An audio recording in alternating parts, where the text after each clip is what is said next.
بس میں وہی حسن بخشی صاحب کی بات کو آگے بڑھاؤں گا کہ کئی سو سالوں میں یہ ایک موقع ملتا ہے کہ جو لوگ ایران امریکہ جنگ سے پہلے سمجھتے تھے کہ مشرق وسطیٰ بہت امن و امان اور بہت محفوظ جگہ ہے اور وہاں پر اپنا پیسہ پارک کرتے تھے، آج وہاں پر پیسے کو تو چھوڑیں، وہ اپنی جان بچانے کے لیے ملک سے نکلنا ان کے لیے مشکل ہو گیا. تو وقت ہے، ہم پورٹ سٹی کراچی دنیا میں ڈیپ سی کے لحاظ سے ایک اہمیت کے حامل ہیں.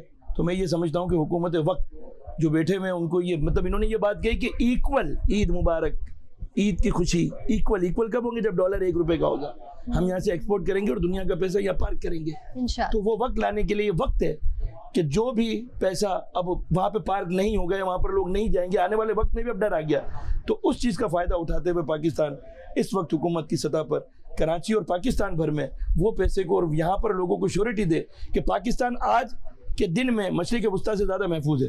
یہاں لوگوں کے پیسوں اور جانوں کو خطرہ نہیں ہے. تو عید کی خوشیوں میں آنے والا وقت عید مبارک کے ساتھ خوشحالی کا پیغام لائے گا. بالکل ناظرین، آج ہم نے اہم موضوعات پر اس عید کے دن گفتگو کی اور ہمارے ساتھ بہت ہی مایہ ناز مہمان ہمارے ساتھ موجود تھے. آپ سب کے وقت کا بے حد شکریہ. ناظرین، پروگرام کا اختتام ہوا ہے. مجھے اور میرے کو ہوسٹ کو دیجیے اجازت. اللہ حافظ.